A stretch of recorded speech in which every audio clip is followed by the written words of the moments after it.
Simon a passé sa scolarité à regarder par la fenêtre. Il voulait que sa vie démarre, il voulait partir. Il inventait alors par le dessin d'autres pays, d'autres manières de vivre. Il imaginait des milliers de rencontres ailleurs, aux quatre coins du monde. Et un jour, il a réalisé ses rêves. Son voyage le plus marquant fut au mont Kailash, au Tibet. Aujourd'hui, il y retourne avec ses amis. Arik, artiste photographe new-yorkais, et Thomas, un caméraman français. Des 5 accès possibles pour gagner le Tibet, Simon et ses amis ont choisi de traverser la Chine par la route de la soie jusqu'au Xinjiang et Kashgar, puis de rejoindre le Tibet en longeant le Taklamakan jusqu'au mont Kailash. Une aventure qui ne sera pas tout à fait celle qu'ils avaient imaginée.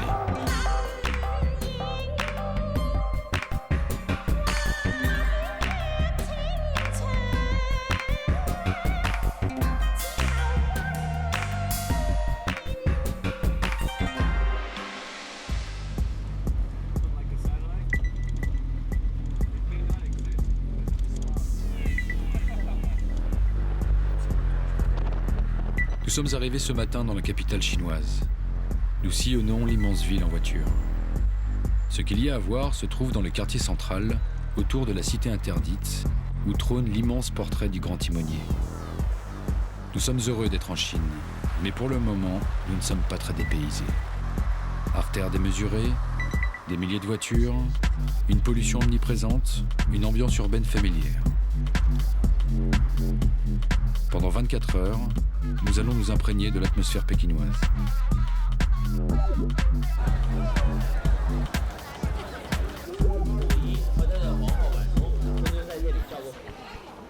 J'ai rencontré Arik à New York en 2003. Son travail photographique se porte principalement sur le paysage. Il est capable de marcher des journées entières pour réaliser une seule photo. J'admire sa détermination et sa façon de travailler. Thomas est chef opérateur, il observe le monde à travers l'objectif de sa caméra. Un photographe, un caméraman et un dessinateur, 3 regards différents et 3 façons de vivre le voyage.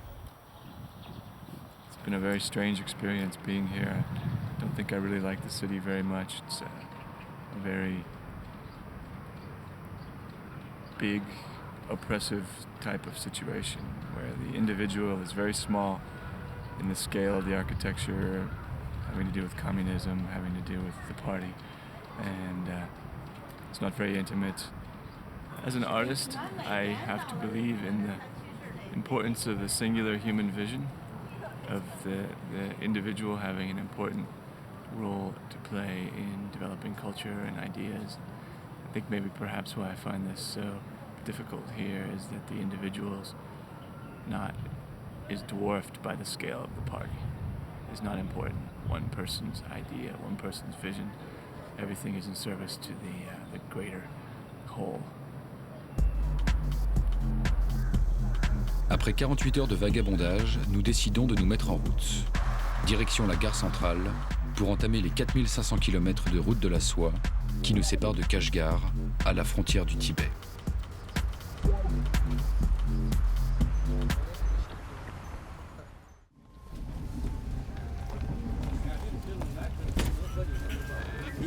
Beijing. Notre prochaine destination est Dunhuang, ancienne oasis millénaire à la frontière du désert du Taklamakan. Pour y arriver, nous avons près de 2000 km à parcourir.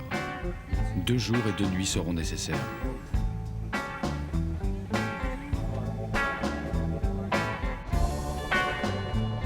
Les heures s'écoulent. Par la fenêtre, un kaléidoscope de paysages défile sous nos yeux. Nous portons un toast au commencement de cette aventure. Que la route soit belle.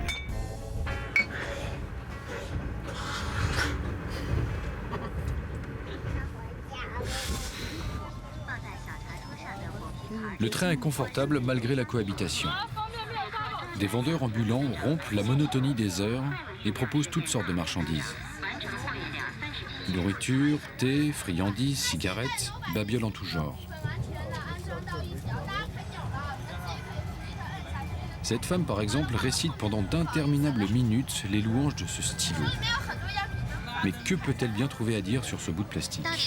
Ah, Simon, c'est quoi ça? C'est un stylo lumineux muni d'une lanière multicolore aux couleurs de l'arc-en-ciel fluorescent. Et voilà, je crois que ça n'a aucun autre intérêt que d'être lumineux. 旅客朋友们，火车速度快了，在列车上行走的时候，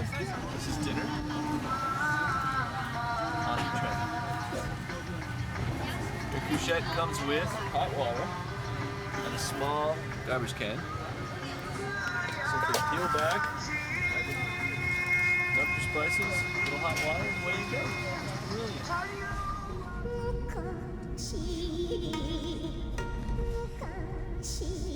Le chant monotone du chemin de fer me plonge dans mes pensées. Je me souviens de mon premier voyage au Mont Kailash au Tibet en 95 avec mon frère Thomas. Nous avions peu de moyens et ce voyage fut le plus dur et le plus merveilleux. Certains voyageurs rencontrés là-bas aimaient nous appeler les clochards célestes. Mon frère était l'acolyte de toutes mes aventures. En 2001, alors que nous étions ensemble en Afghanistan, il est mort dans un accident de voiture. Depuis, l'envie de retourner au Mont Kailash m'obsède et je veux à mon tour partager avec mes amis la magie de ce lieu.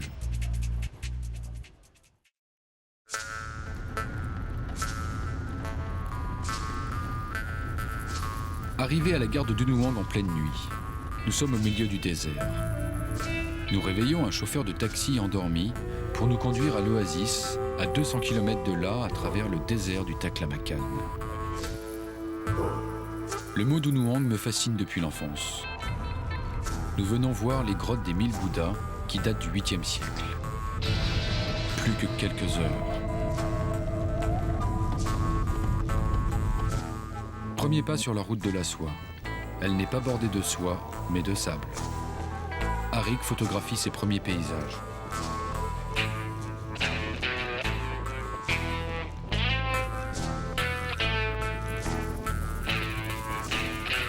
On est dans le Taklamakan.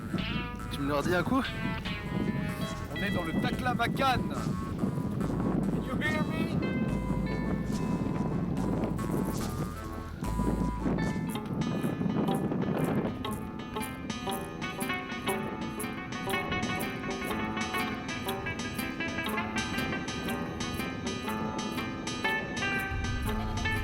Après quelques heures de voiture sur une route en ligne droite, nous distinguons au loin l'oasis de Dunuang. Un ingénieux système d'irrigation millénaire permet à l'oasis de rester vert toute l'année. Nous filons directement aux grottes. La voiture longe la falaise creusée il y a 1300 ans par les moines troglodytes. Le site me rappelle la vallée de Bamiyan en Afghanistan, où j'ai travaillé en 2001.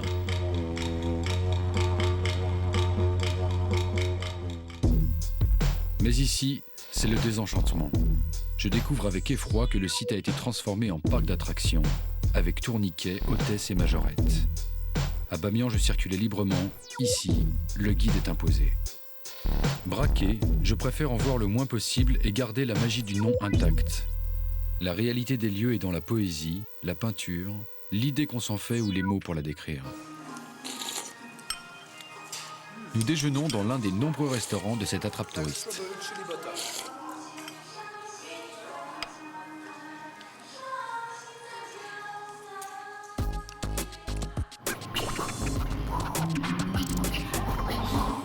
Ça fait rire ça, hein.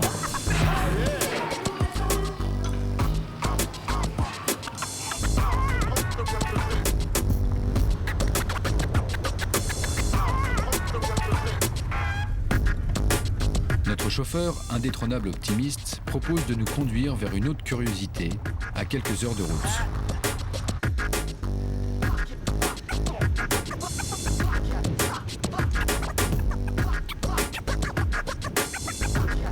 Et là, quelle déception. Un Bouddha en carton pour touristes en manque de sensations. Plus une minute à perdre, le Kailash nous attend. Kailash, Thomas, il est là-bas. Tu m'entends? Ouais, je t'entends le prendre aussi.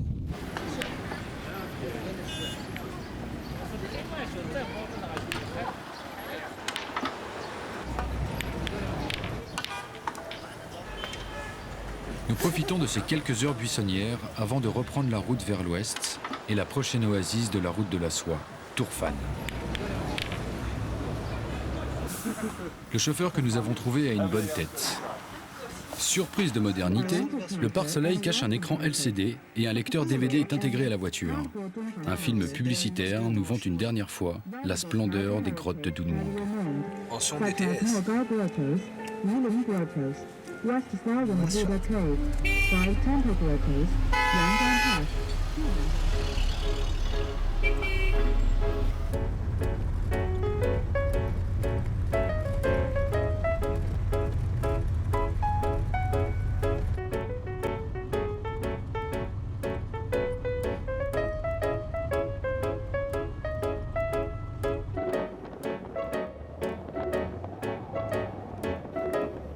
La pureté du désert me réconcilie avec cette région.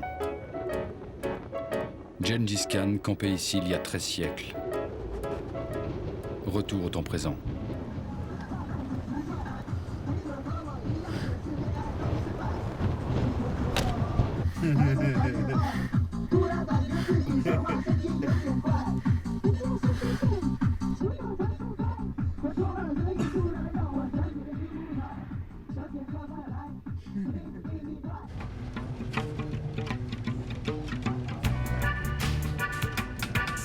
Nous avons quitté notre boîte de nuit roulante et le techno-driver à la gare. Nous filons vers Turfan, dans le Xinjiang, à 700 km d'ici.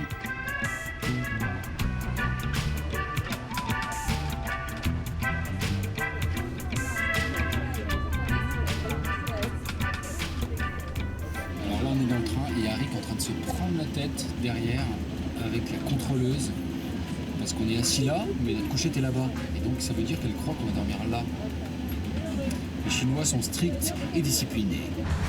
Mayo! Mayo! Maintenant elle boude. Alors elle tourne le dos à tout le wagon. C'est à cause de nous.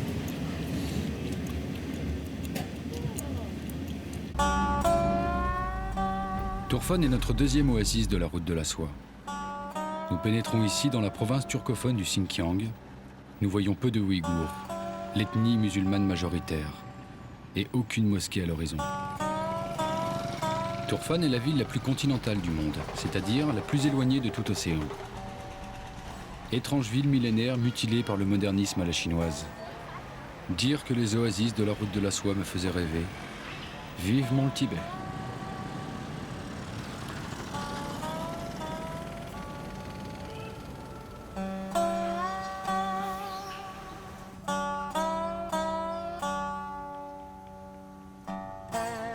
Turfan est aussi la capitale chinoise du vin.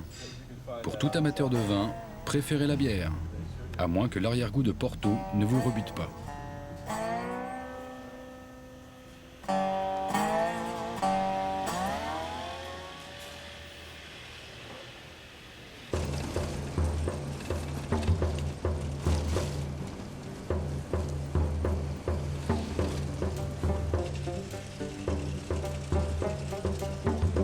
À 10 km à l'ouest de Turfan, nous allons voir l'ancienne cité de Jiaohe. Datant du IIe siècle avant notre ère, il s'agit du plus grand site archéologique à ciel ouvert au monde et le mieux préservé. Il est classé depuis plusieurs années au patrimoine mondial de l'UNESCO.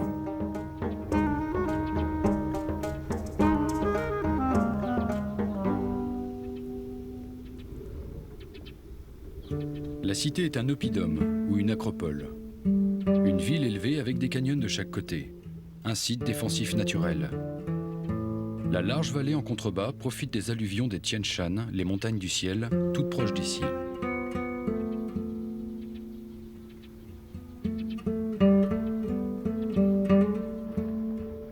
Un ticket d'entrée mais une visite libre. On déambule à sa guise parmi les ruines de temples, de pagodes, de blocs résidentiels et de rues.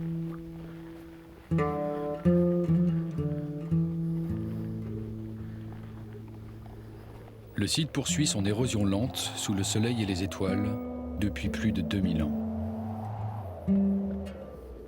Des milliers d'hommes, de femmes et d'enfants vivaient dans ces lieux il y a bien longtemps.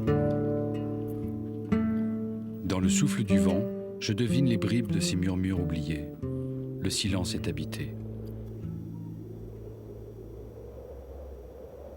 Après quelques heures contemplatives, nous regagnons Turfan, puis la gare, puis le train encore. Direction l'oasis de Kutcha, à près de 500 km d'ici.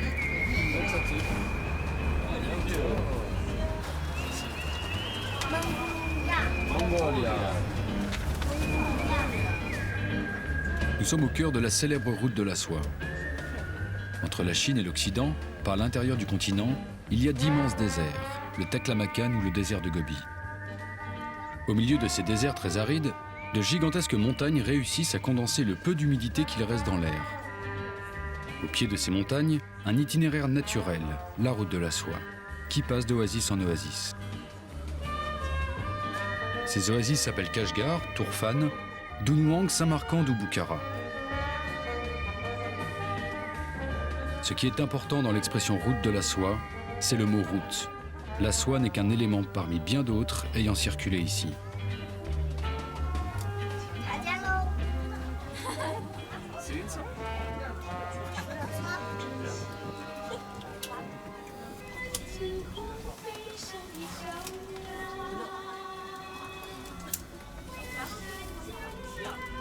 Alors qu'Arik tente d'apprendre à cet enfant à compter en anglais, nous découvrons qu'en Chine, compter avec les mains est totalement différent. Le 1 est un 2, le 2 un 3, le 3 un 4, le 4 ne ressemble à rien. Nous avons le 5 en commun. Le 6 est le salut des surfeurs, le 7 est étrange, le 8 mime un flingue, le 9 un crochet, et le 10 sollicite l'autre main. Un vrai dialogue de fou. That's what it's all about. You too. Yeah.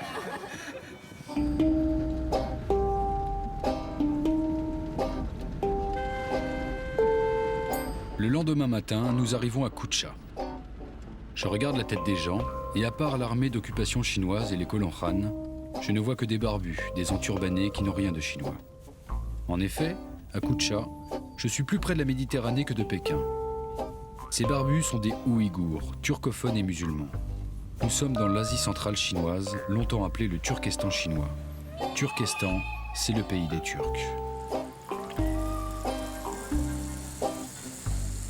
Récemment, des révoltes ont eu lieu au Xinjiang et l'État chinois a frappé fort, emprisonnant de manière plus ou moins arbitraire plus de 2000 Ouïghours suspectés de rébellion contre le régime.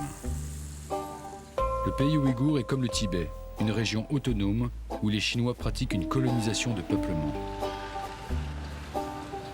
Les deux langues officielles sont le mandarin et l'ouïghour. Si on veut rester balayeur, on parle ouïghour. Si vraiment on veut devenir médecin, ingénieur ou professeur, il faut parler aussi chinois.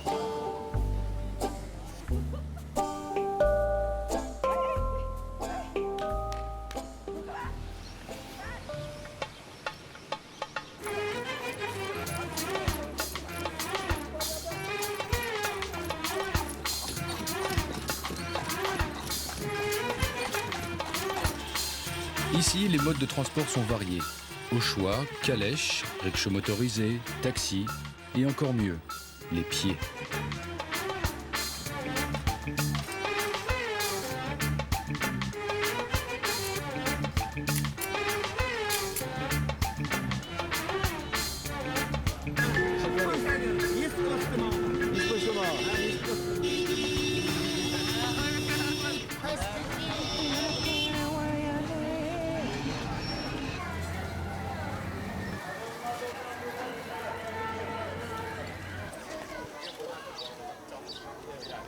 Nous nous rendons au marché, découvrir les spécialités locales.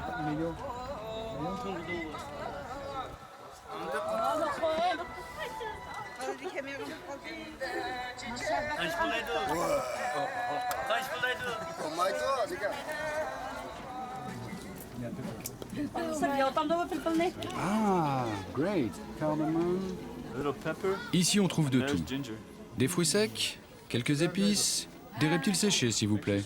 Serpents, lézards, très bon pour libido, monsieur. Smash it up. J'achète un lézard. Il s'appellera Barnabé. Il me suivra jusqu'à la fin du voyage. Aujourd'hui, il a pris ses quartiers dans la cuisine de mon appartement à Paris et surveille mes faits et gestes.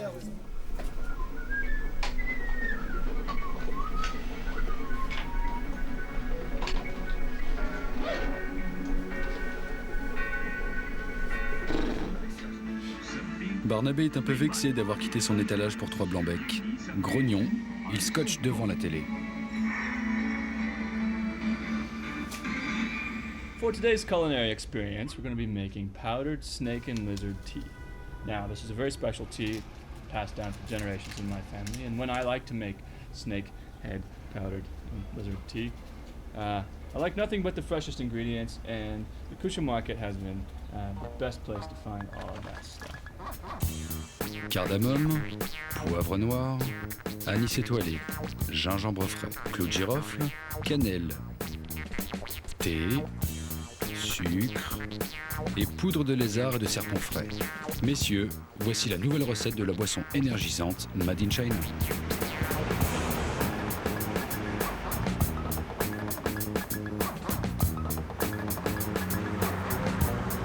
Honey, tea's ready.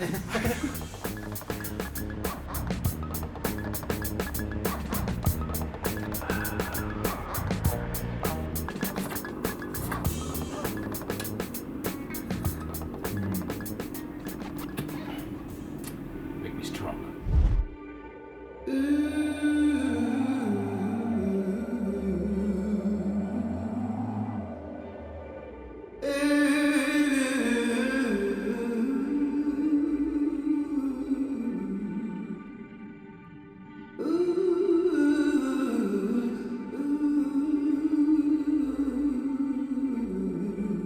Mon père était à Kutcha il y a une vingtaine d'années.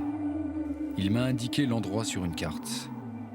Une zone aride et désertique, calme et minérale, d'où jaillit du sol d'immenses arêtes de pierre fouettées par un vent brûlant. Roches, sable, vent, chacun de nous peut digérer son thé aphrodisiaque loin de l'autre.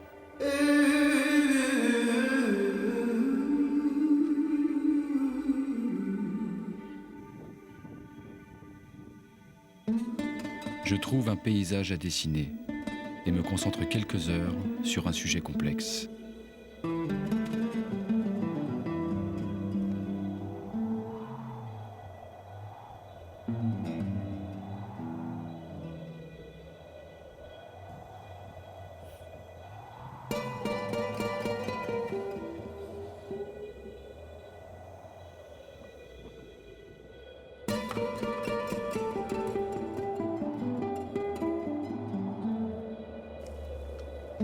Le travail photographique d'Arik s'inspire de celui de Ansel Adams, qui faisait des photos extraordinaires de sujets a priori sans intérêt, comme des cailloux dans un désert.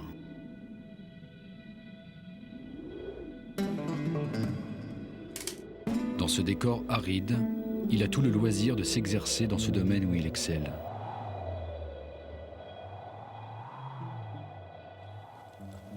Nous sommes dans nos éléments.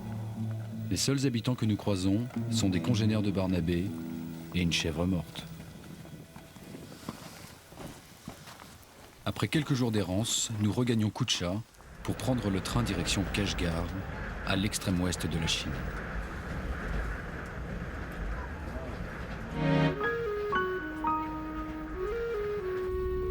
Il y a des noms qui, pour une raison ou pour une autre, ont toujours échauffé les imaginations. Kashgar, comme du reste Samarcande ou Katmandou, sont à la fois des noms de villes et en même temps des mots qui font vibrer l'imaginaire.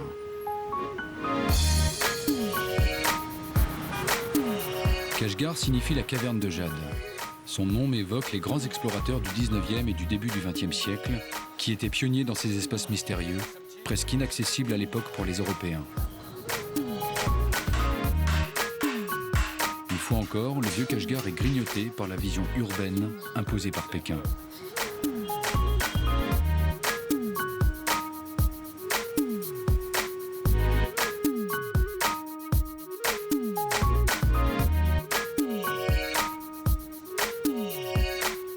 Ici, un lieu incontournable est le Grand Marché. Kashgar étant à un croisement géographique, il est alimenté par tous les pays et régions alentours. Depuis près de 3000 ans, ce grand marché au cœur de la route de la soie voit défiler les caravanes, les matériaux divers venant de l'Est et de l'Ouest.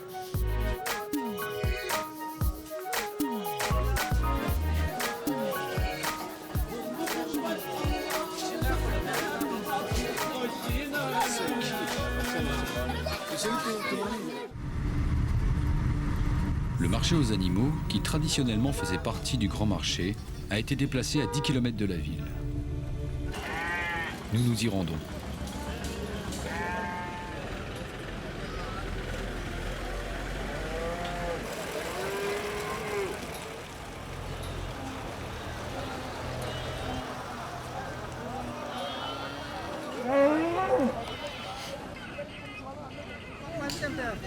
L'ambiance générale, la tête des mecs, le dépaysement est total. Le Tibet se rapproche.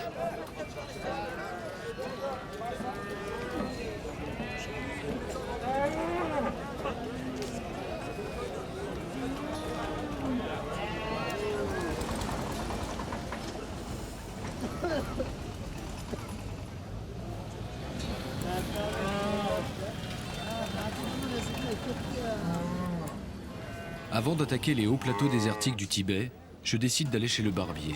Petit plaisir devenu si rare dans mon pays.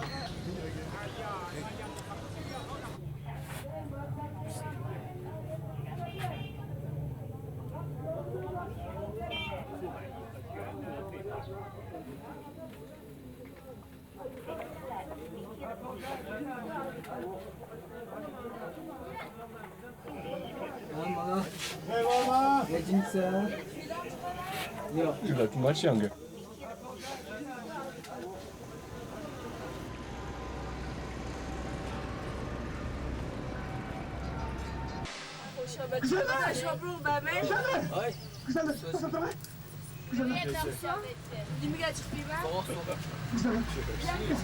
Après 4500 km depuis Pékin jusqu'à Kashgar, en pays ouïghour, nous nous dirigeons en bus vers Yechen, la dernière ville avant le Tibet. Cette route est officiellement interdite, nous le savons et allons tenter de rester discrets. Arrivés à Yechen, nous essayons de trouver un chauffeur pour nous emmener. Tous refusent, disant que nous devons obtenir un permis spécial pour traverser ces plateaux. Cet accès au Tibet est bloqué, mais pourquoi? Pendant 4 jours, nous cherchons des infos sur ces autorisations auprès de la police et de l'armée. Une partie des chèques s'engage avec l'administration chinoise. La route entre Yechen et le Tibet traverse un territoire qui appartient à l'Inde et que les Chinois ont annexé. Tension entre la Chine et l'Inde. Nous décidons de faire sans ces autorisations, de franchir la gare routière pour nous poster plus loin et tenter de faire du stop hors de la ville. I guess we have to just go out and see. In a truck station? Yeah. I wish I knew how far down the road the first military checkpoint was and then just fucking walk. You know? Walk up to it and say, hello, here's my passport. Ah! My bar is bigger than me.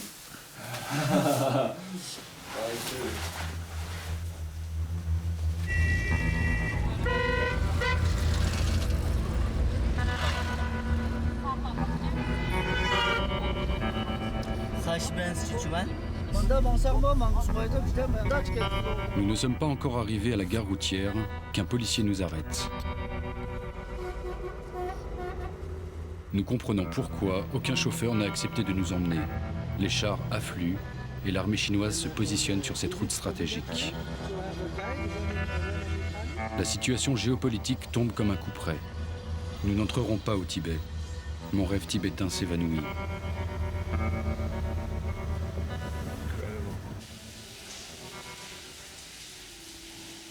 Yechen devenant un cul-de-sac, nous sommes contraints de retourner à Kashgar.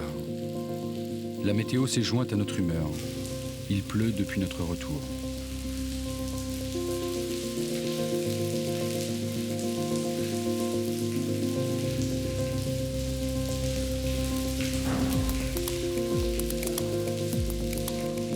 Nous nous sentons prisonniers des circonstances.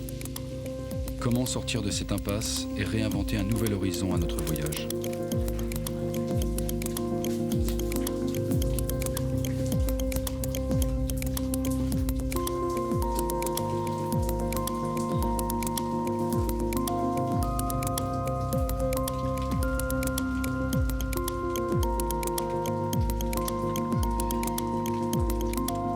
En déambulant dans le vieux Kashgar, nous retrouvons ce peuple ouïghour colonisé par la Chine et ressentons d'autant plus l'oppression qui pèse sur eux.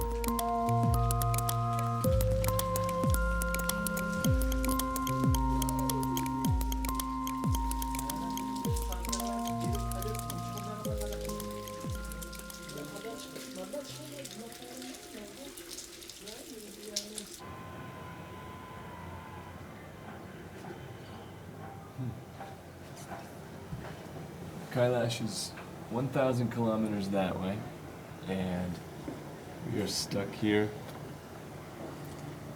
Kashgar.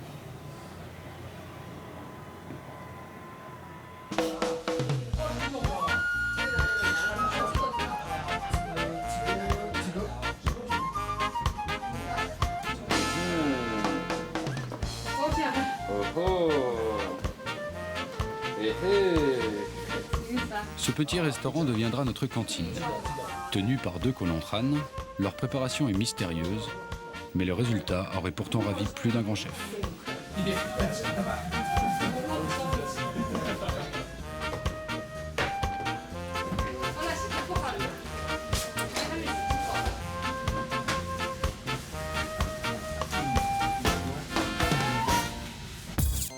Que faire à présent ?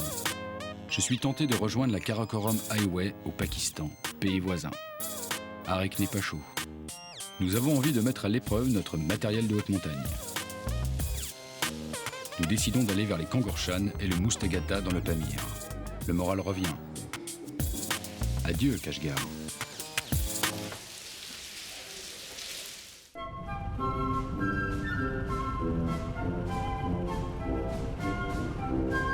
Direction le Pamir, à 300 km de Kashgar.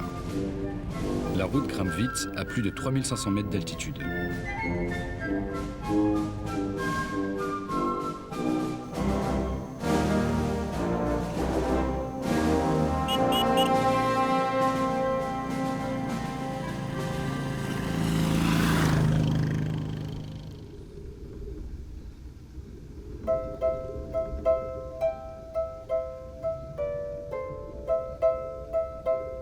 Nous sommes au bord du lac Karakul, entre le Moustagata et les Kangorshan. Ici, un complexe hôtelier a été construit.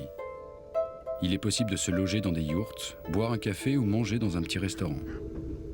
Une minorité kirghize y vit. Ils attendent toute l'année les bus de touristes voyageant depuis ou vers le Pakistan. Arrêt obligatoire pour admirer le Moustagata, avec à ses pieds le lac Karakul, à 3800 mètres d'altitude.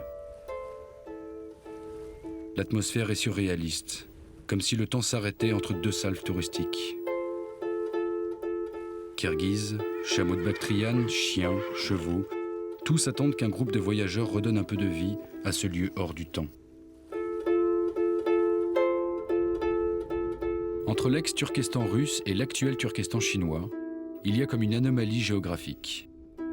Au sud, le Karakoram qui fait suite à l'Himalaya, au nord, les Tian Shan, les montagnes du ciel, et entre les deux, le Pamir, qui est un véritable obstacle de haut plateau. Le Pamir a un privilège complètement oublié aujourd'hui. Le toit du monde, c'était lui, avant qu'au XIXe siècle, cette appellation soit donnée par courtoisie au Tibet.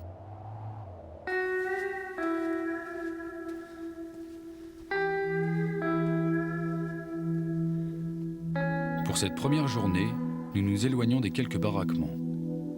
Nous avons trouvé une carte à Kashgar indiquant un camp de base au pied du glacier des Kangorshan. Demain matin, nous allons entreprendre l'ascension de cette montagne. D'après ce que nous savons, ce glacier n'a pas été fréquenté depuis 20 ans. Nous cherchons un endroit où planter la tente, passer la nuit et vérifier le matériel avant l'ascension.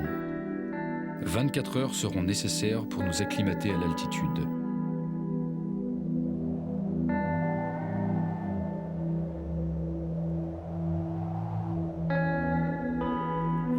We need the sausage. But you ate it all the other day, didn't you? No. Yes, you did. I was working. You were eating sausage.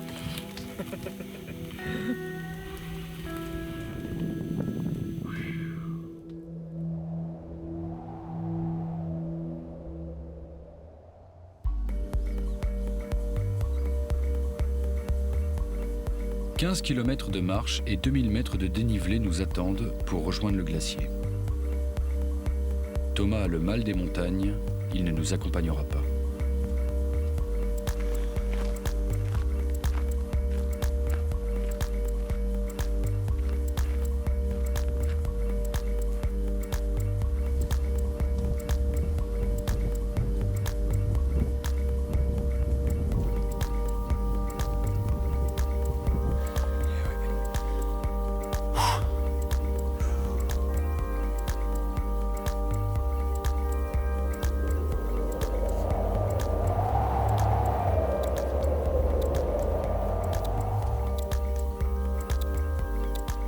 Voilà, donc on est parti, je sais pas, il y a 4 heures.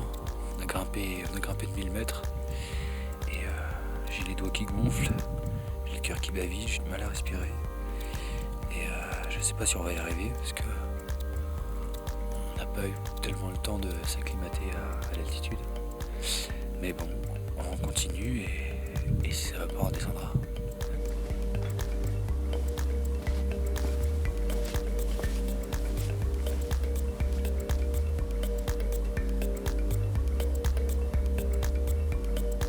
Nous nous trouvons devant un obstacle. Le cours d'eau qui sort du glacier en amont a creusé un gigantesque canyon. We have no choice but to go down.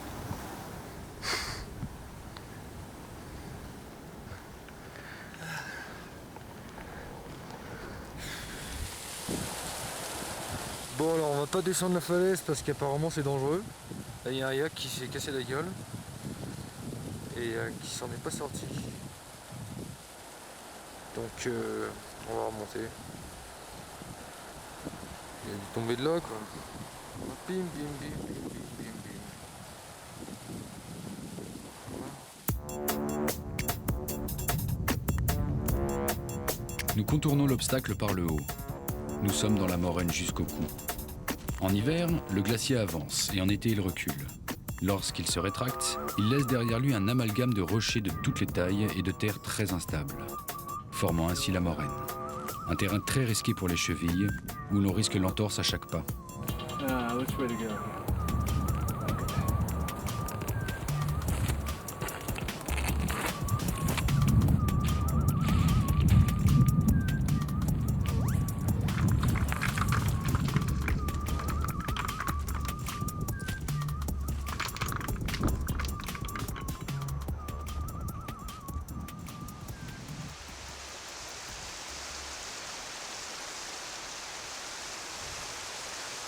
La traversée du torrent est un problème, car si nos pieds sont mouillés, ils pourraient geler pendant la nuit. Nous cherchons un passage pour continuer notre ascension.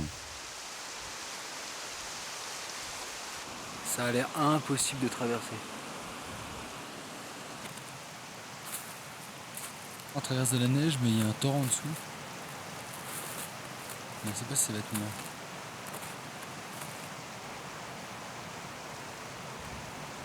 Il a pas peur, le pépère. Bon. Il est pas mort, alors j'y vais. Je vais marcher dans sa trace.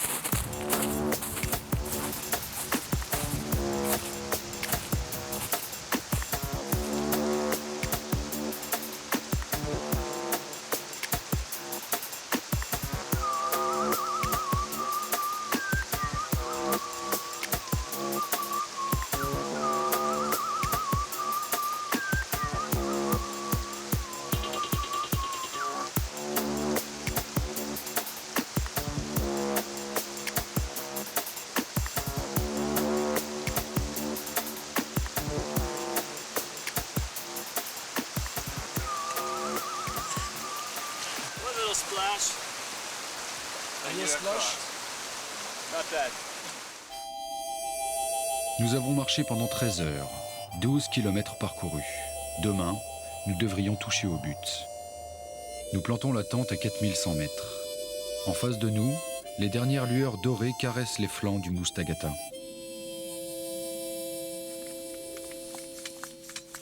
On va se refaire un petit café avant de partir. Quelle température il fait? 2,5 degrés. We've gone from freezing to desert in about 20 minutes. Donc voilà la couleur de notre eau. Et du sable au fond. It's really good in your dinner. Makes it everything just a little bit more crunchy. Clean your teeth. Cleans your teeth. Yeah, we all have bright white teeth now. They're a little bit smaller than they were when we started, but you know.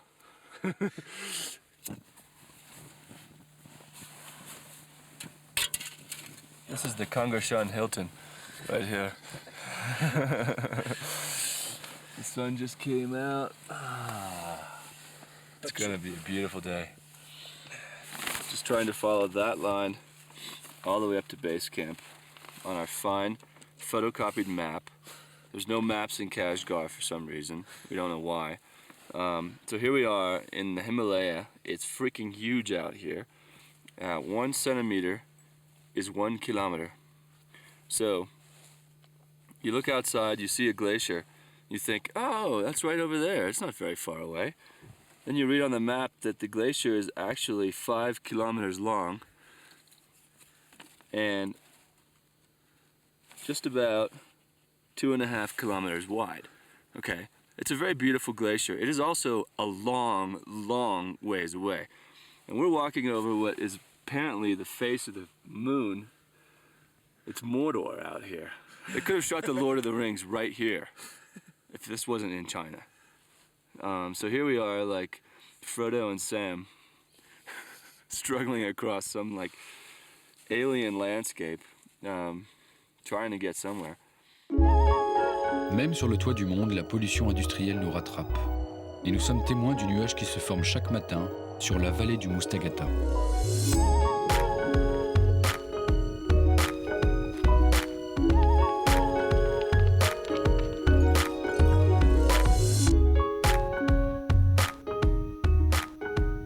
Footprints at 4,200 meters, 13,860 feet. Some kind of live wolf. What kind of food can you find here? Rabbit? Goat. Goat? Yeah. Wild goat? Wild goat. I'm sure of it, because we see wild goat prints everywhere. We see goat tracks and yak. And I know nobody's shepherding up here, so it must be wild. And now we've got wolf. So we have all the ingredients for a food chain. I have no idea what a wild goat would eat. Up here, this is like a... Grass. I haven't seen any grass. Yeah, die. Yeah, okay, never mind. There's the grass right over there. And a goat shit. And right next to it, that's yak. Yak is more flat now. Yeah, but it's too big for a goat. Ah, yeah. We can dry it out and burn it tonight. Yeah. You carry it. No, I don't. I had not enough space. Not enough space? No. Me neither. Shoot. So we have to join the glacier just behind this range. 5 kilometers that way. So 5 range maybe. Up and down. Really tough. This is suffering and beauty in the mountains. Yin yang. The yin and the yang of mountaineering right here. And we're paying our dues, hoping to get some of the beauty up higher.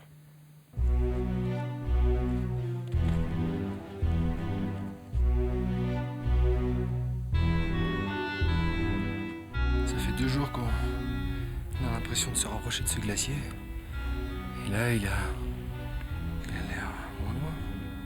Donc on va aller au bout de cette corniche et on devra être au pied du glacier. Je vais rattraper l'alpiniste parce que si je me pète une patte dans ce sol impossible, je sais pas s'il va venir me chercher. Bon, allez, zou.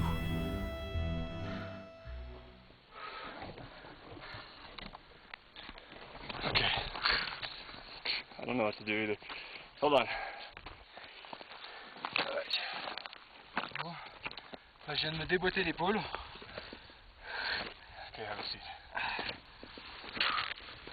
Okay, first of all, do you think we can get your shirt off? Yeah, sure. Okay. So we were just crossing a very steep slope, and the ground broke out from underneath Simon, and he took about a 30-foot fall, and he dislocated his left shoulder, cut in right there, and was pushed, you could see the collarbone coming out about this far. And so we set him down right here. And obviously there's no doctor, no hospital, nothing out here. So the first thing to do is put the shoulder back in the joint,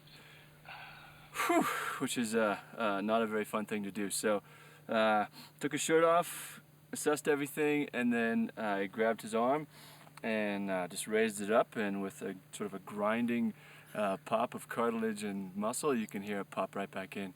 I don't think I ever want to do that again.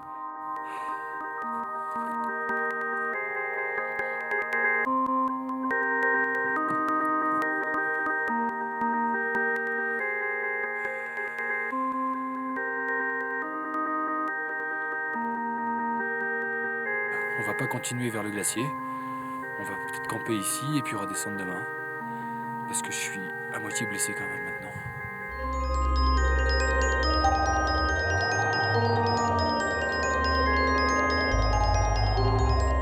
Avant de redescendre, nous construisons un cairn pour marquer le point culminant de notre voyage. We've come up here to place this cairn with a view of Pakistan, Afghanistan, and China. We're here in front of a massive ice fall and glacier, and behind us the Wuhan Valley drops off into Afghanistan, and just behind that the Hindu Kush starts with Pakistan, and it's a very moving. Sous le cairn, on a mis des choses précieuses de notre famille, de nos femmes, on a essayé d'oublier personne en faisant des vœux pour tout le monde. Et il y a un papillon qui est arrivé, qui s'est posé sur nos objets.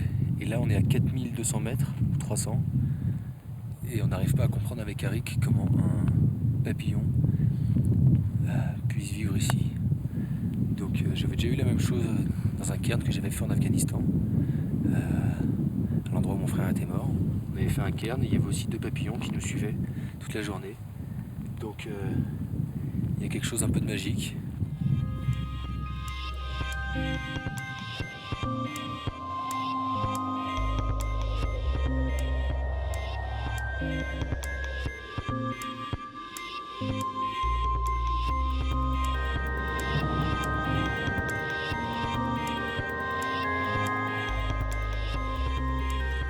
Le temps se détériore dangereusement.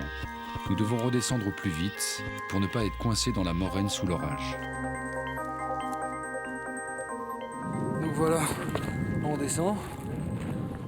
And I use the tripod, Arik tripod to help me. But it's good. The only thing is that we have to cross the Mordor.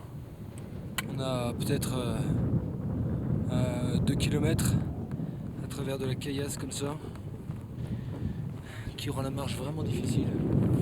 I'm glad to make this expedition with you because you are strong enough to carry all my stuff. You carry maybe 30 kilos? Yeah, at least. At least.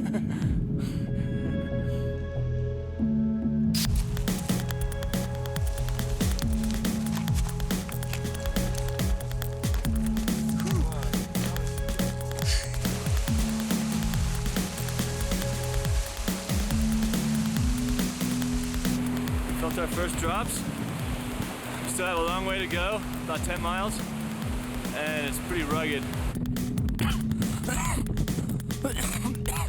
Ça y est, la neige nous a rattrapés.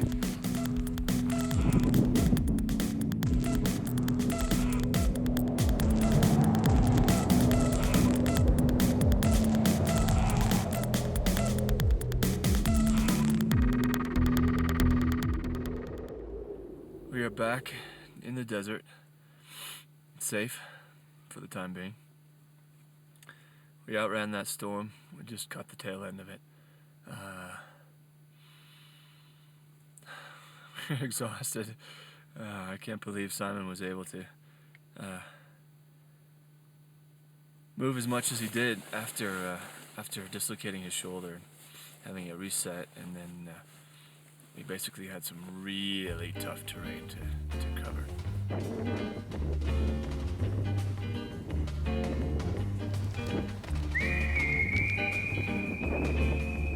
Le voyage se termine. Nous retrouvons Thomas près du lac.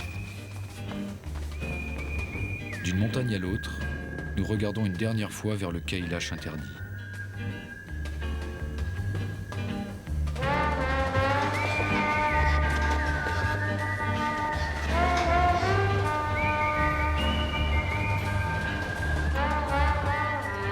Cette aventure m'aura fait découvrir un autre Tibet, le Xinjiang, où les droits de l'homme ne sont certainement pas non plus respectés. Elle m'aura confronté à l'acceptation d'une géopolitique complexe et aux imprévus de la route. Nicolas Bouvier écrivait « Qu'on ne fait pas le voyage, c'est le voyage qui vous fait ». Je rentre différent, mais garde au cœur mon rêve tibétain.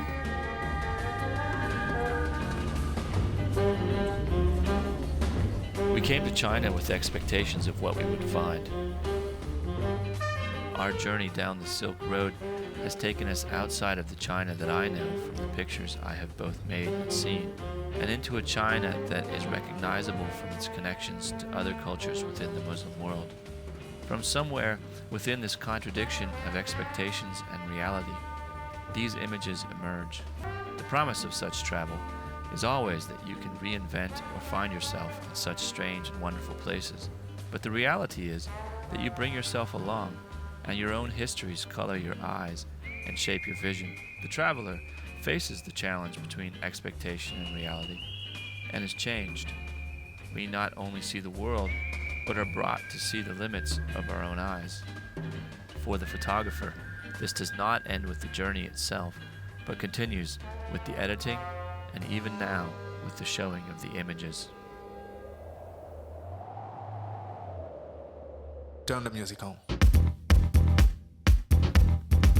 That's right. 'Cause I know you can do it. Baby, I know you'll fit it. That's right, turn me up, turn me up. Ooh, I like it. So we're gonna tell a little story about you in a club